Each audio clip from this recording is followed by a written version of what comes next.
आज हम बात करने वाले हैं एक बिल्कुल ही नए एनिमे के बारे में। ये एनिमे बहुत ही ज्यादा एक्शन सीक्वेंस से भरा हुआ है और जब बात होती है निंजाओं की तो हम उनकी अलग अलग निंजा टेक्निक और एक्शन को बिल्कुल भी पीछे नहीं छोड़ सकते हैं। सोचो अगर इसमें निंजाओं के साथ टेक्नोलॉजी को भी मिला दिया जाए तो कितना मजा आएगा। ऐसा ही है ये एनिमे। इस एनिमे का नाम है निंजा कामुई। आइए शुरू करते हैं इसका पहला एपिसोड। पहले एपिसोड की शुरुआत एक आदमी से होती है। ये आदमी कुछ लोगों से बचकर भाग रहा होता है, पर शहर की एक सुनसान जगह पर बहुत सारे लोग उस आदमी को घेर लेते हैं। उन लोगों को देखकर वो आदमी कहता है, आखिर इन लोगों ने मुझे कैसे पहचान लिया। आगे हमें पता चलता है कि जो लोग उस आदमी का पीछा कर रहे थे वो सब के सब निंजा होते हैं। इसके बाद सभी निंजा उस आदमी पर हमला करना शुरू कर देते हैं। वो आदमी खुद को बचाने की कोशिश करता है, पर हीरो के अलावा इतने सारे निंजाओं से बच पाना सबके बस की बात नहीं है। आगे निंजाओं का लीडर उस आदमी के गले में एक डिवाइस लगाकर उसे बिल्डिंग से नीचे फेंक देता है, जिससे उस आदमी का सर कट जाता है।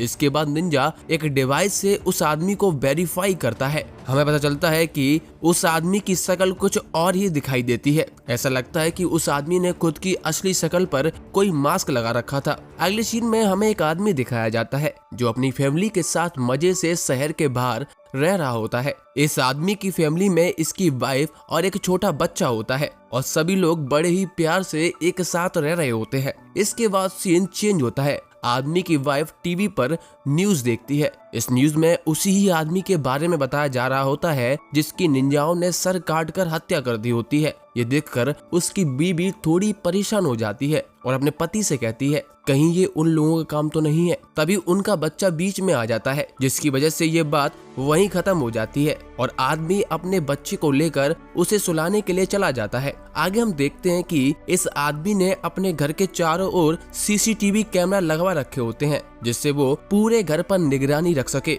बच्चे को सुलाने के बाद वो आदमी फिर से अपनी वाइफ के पास आता है। उसकी वाइफ आदमी से कहती है जिस तरह से वो आदमी मारा गया मुझे तो वो लोग ही लग रहे हैं। वो लोग उस आदमी के बारे में कुछ नहीं जानते थे, बस उन्होंने उसके जान पहचान वाले लोगों से थोड़ी बातचीत की थी। इतने में उन्होंने उसकी असली पहचान का पता लगा लिया। ये हमारे लिए चिंता की बात है। ये सुनकर आदमी कहता है तुम चिंता मत करो, हमें कोई भी नहीं पहचान पाएगा। इसके बाद उसकी वाइफ कहती है कहीं ये शिनिगामी तो नहीं है। इस पर वो आदमी कहता है नहीं नहीं, शिनिगामी हमेशा अकेले ही शिकार करता है। इसके बाद आदमी अपनी वाइफ से कहता है तुम चिंता मत करो, सब कुछ अच्छा ही होगा। हम देखते हैं कि जब ये लोग कहीं शॉपिंग करने भी जाते हैं तो वहाँ से लौटते वक्त ये लोग हमेशा अपने फिंगरप्रिंट भी मिटा देते हैं, जिससे कोई भी इन्हें ढूंढ ना सके। वो आदमी अपने परिवार के साथ बहुत ही प्यार से रह रहा होता है। दूसरी तरफ निंजा के लोग ढूंढ ढूंढ कर लोगों को मार रहे होते हैं और उन्होंने अब तक 4 लोगों को मार दिया होता है। अगले सीन में हम देखते हैं कि आदमी के लड़के का बर्थडे होता है। वो आदमी और उसकी वाइफ बड़े ही खुशी से अपना लड़के का बर्थडे बनाते हैं। उसके बाद सभी लोग सोने के लिए चले जाते हैं। सोते हुए अचानक से आदमी की नींद खुल जाती है और वो अपने बेड से उठकर जाने लगता है। अपने पति को उठता हुआ देखकर उसकी वाइफ भी उठ जाती है। वो आदमी अपनी वाइफ को कमरे में रहने के लिए कहता है और खुद नीचे चला जाता है। जैसे ही वो आदमी नीचे पहुंचता है बहुत सारे निंजा आकर उस आदमी पर हमला कर देते हैं। वो आदमी बड़ी ही फुर्ती से सभी निंजाओं को मार रहा होता है। तभी उसे अपने बच्चे की आवाज सुनाई देती है, जिसके बाद वो आदमी निंजाओं को मारते हुए अपने बच्चे के कमरे तक जाने की कोशिश करने लगता है। पर बीच में एक निंजा जहरीले कांटे का यूज करके उसके गले पर फेंक देता है, जिसकी वजह से वो आदमी सीढ़ियों पर ही गिर जाता है। बीच में हमें एक सीन दिखाया जाता है, उसमें इस आदमी के घर के बाहर एक और आदमी एक कार में बैठा होता है। धीरे धीरे कांटों का जहर आदमी के अंदर फैलना चालू हो जाता है। फिर भी ये आदमी धीरे धीरे अपने बच्चे के रूम की तरफ जाने लगता है। ये आदमी देखता है कि उसकी आंखों के सामने उसकी वाइफ और बच्चे जमीन पर पड़े हुए हैं और उनकी बॉडी से बहुत ज्यादा खून बह रहा है। निंजाओं का लीडर उस आदमी से कहता है तुम्हारी पत्नी ने अपने बच्चे को बचाने की पूरी कोशिश की थी। ऐसा बोलकर वो आदमी की वाइफ की गर्दन में तलवार घुसा देता है। तभी एक निंजा पीछे से आकर आदमी की पीठ पर चाकू मार देता है। अपनी वाइफ और बच्चे को मरता हुआ देखकर ये आदमी बहुत ही ज्यादा टूट चुका होता है और उसकी आंखों से आंसू बह रहे होते हैं। इसके बाद वो आदमी भी जमीन पर गिर जाता है और उसकी सांसें भी रुक जाती हैं। निंजा कुछ और कर पाते तभी वहाँ पर पुलिस आ जाती है। सभी निंजा उस आदमी को मरा हुआ छोड़कर वहाँ से चले जाते हैं। इसके बाद पुलिस आकर सभी लाशों को हॉस्पिटल में शिफ्ट करवा देती है। आगे सीन हॉस्पिटल में शिफ्ट होता है। एक जगह उस आदमी की लाश पड़ी होती है। तभी उस आदमी को होश आ जाता है। होश में आते ही ये आदमी उल्टियां करना शुरू कर देता है,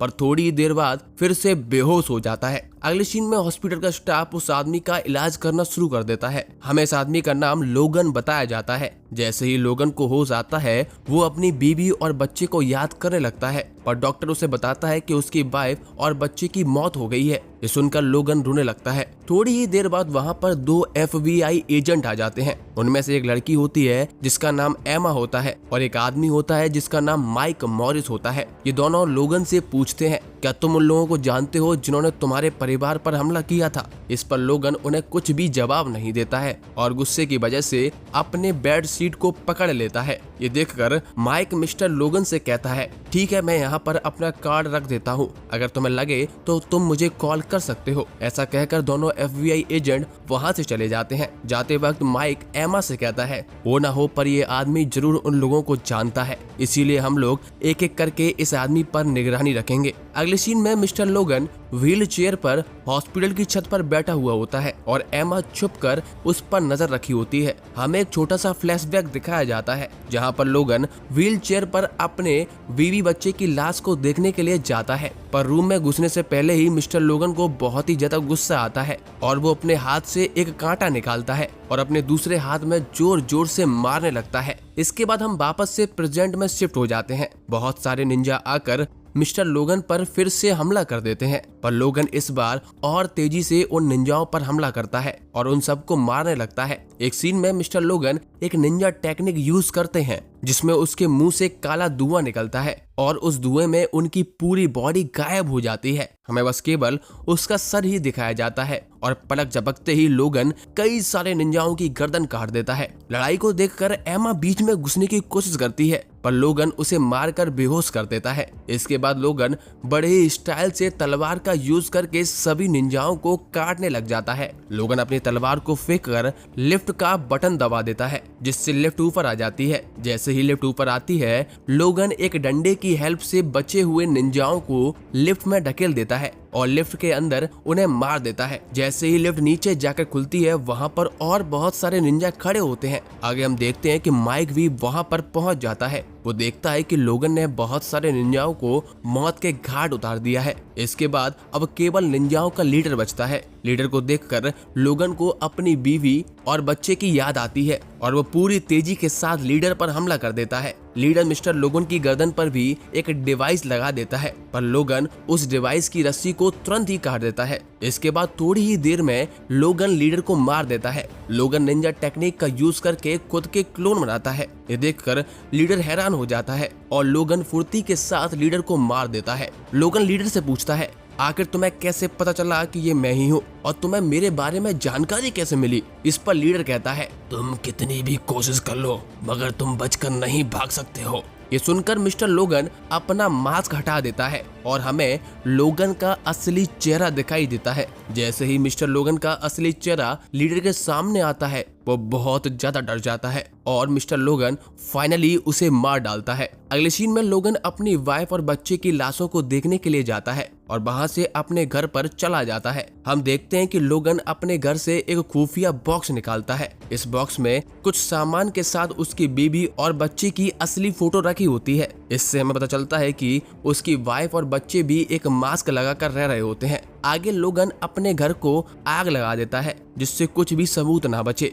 इसके बाद लोगन खुफिया बॉक्स से एक रेड कलर का मास्क निकाल कर लगा लेता है और वहां से जाने लगता है। वो बहुत ही खतरनाक लग रहा होता है। और दोस्तों इसी के साथ ये एपिसोड यहीं खत्म हो जाता है। दोस्तों बताइए आपको ये एपिसोड कैसा लगा और हमें कमेंट जरूर करें, हमें अच्छा लगता है